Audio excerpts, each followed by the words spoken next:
Namaskar, Swagat hai aap sabhi ka. Welcome to the Embassy Weekly Online. And first of all, we would like to congratulate our Indian friends on the historic 1 billion vaccine milestone. That is really a fascinating achievement, reached after only 9 months in the world's biggest vaccination drive. Russia is always ready to contribute further to our joint fight with the COVID-19 pandemic. This week, Russian President Vladimir Putin had a large number of interactions. On October 15, he took part via video conference in a meeting of the heads of the State Council of the Commonwealth of Independent States.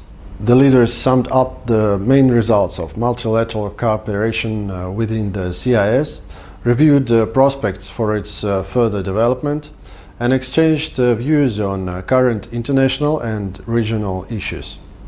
The agenda is quite packed for this meeting.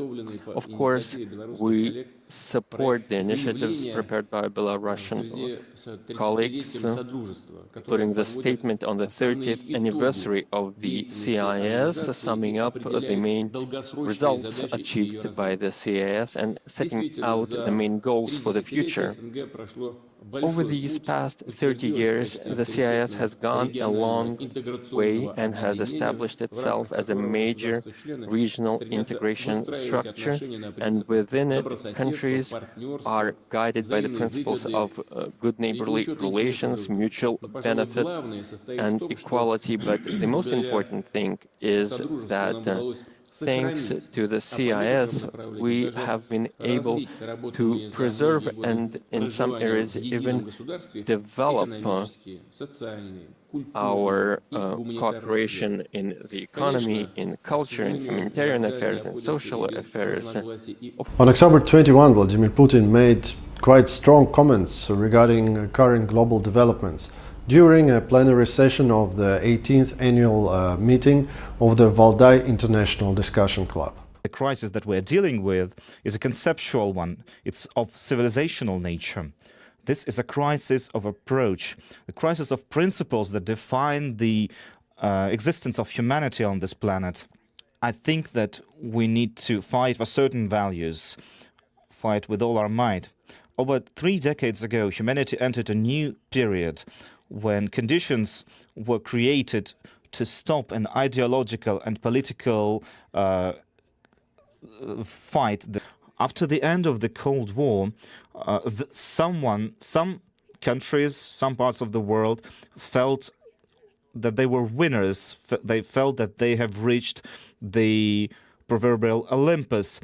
But now they are feeling that they are losing ground. And they are trying to stop this change, stop this process, but it's impossible. On October 24, the world will celebrate the 76th anniversary of the UN Charter. Nowadays, in view of the growing number and complexity of new challenges and threats, it is more important than ever to maintain a strict commitment to the central coordinating role of the United Nations in international affairs. We see the United Nations as an uncontested platform for developing effective ways to ensure global stability and security, sustainable socio-economic development, and the protection of human rights. The UN Charter remains the cornerstone of the modern system of international law, enshrining the fundamental principles of interstate interaction, including the sovereign equality of countries, non-interference in their internal affairs, and the settlement of disputes by political and diplomatic means, without the threat or use of force. Only strict adherence to these norms can help all of us to avoid a recurrence of global conflicts.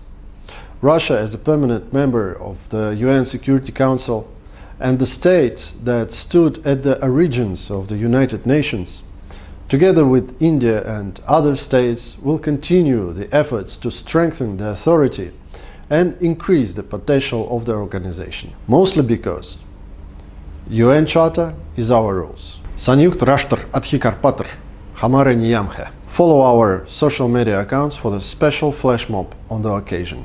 On October 6, the NATO Secretariat officially announced a decision to withdraw the accreditation of 8 members of the Russian permanent mission to NATO starting from November 1st, as well as to reduce the overall number of mission personnel to 10. The myth about the alleged Russian threat is being promoted in part to strengthen the bloc's internal affinity and to make it look important in the current geopolitical circumstances. Commenting on the situation, Russian Foreign Minister Sergei Lavrov stated that this decision by NATO was not a surprise. This corroborates the fact that NATO is not interested in an equal dialogue with Russia or any joint work. If that is the case, we do not see much reason in continuing to pretend that things may change in the foreseeable future, Russian minister stated. In response to these unfriendly actions, the Russian side has adopted the following decisions. The functioning of the Russian permanent mission to NATO, including its chief military representative, shall be suspended. The Russian ambassador to Belgium shall be authorized to maintain emergency ties with the bloc's headquarters. The ambassador of one of NATO's countries in Moscow, to be chosen at the bloc's discretion, could perform the similar function. Activities of the NATO military liaison mission in Moscow shall be suspended. The accreditation of its employees shall be withdrawn starting from November 1st. The NATO information office in the Belgian embassy in Moscow shall be closed down.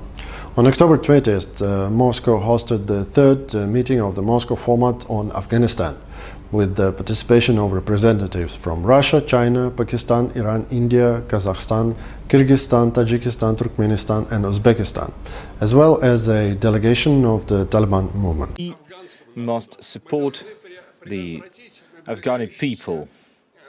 We must prevent the looming crisis that some go far as to call a humanitarian disaster.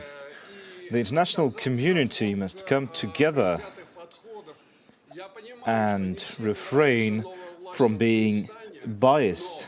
During the event, the prospects for the development of the military-political situation in Afghanistan were discussed. The importance of forming an inclusive Afghan government, reflecting the interests of all ethno-political forces in the country, was emphasized as a key step towards promoting inter-Afghan national reconciliation.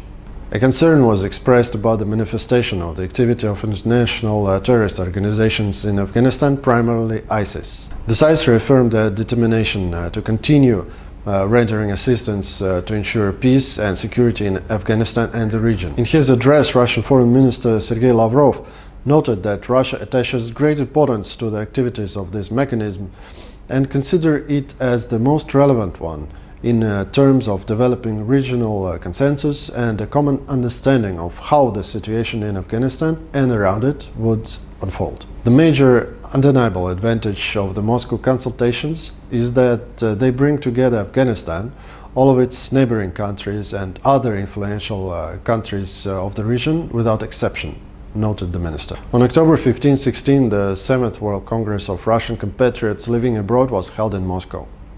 The forum was attended by about 400 leaders and activists of public associations of compatriots from 102 countries, including India.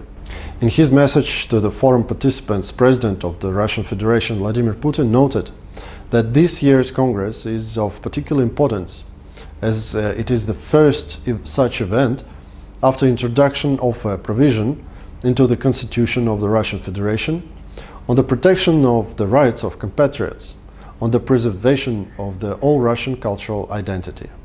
Russian Foreign Minister Sergei Lavrov, who is also the chairman of the Government Commission on the Affairs of Compatriots Abroad, stressed in his speech that the Russian diaspora makes significant contribution to supporting the Russian language, popularizing the achievements of Russian culture and Russian education, disseminating an objective image of Russia and our traditional values. We witness how the US-led Western countries trying to undermine the foundations of the UN-centric architecture of the world order formed in the wake of the World War II and to replace the universally recognized international legal norms with their own self-serving rules-based order.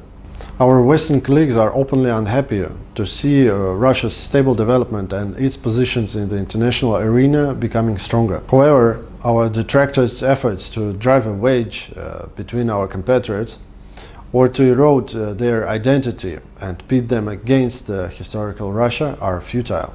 Despite all the difficulties, our communities are providing a dignified defense of their right to maintain ties with their motherland, to be part of it, and to participate in cultural and economic projects. That will be all for today. Thank you for watching us. Keep tuned to our social media and website for the real news from Russia, and see you online.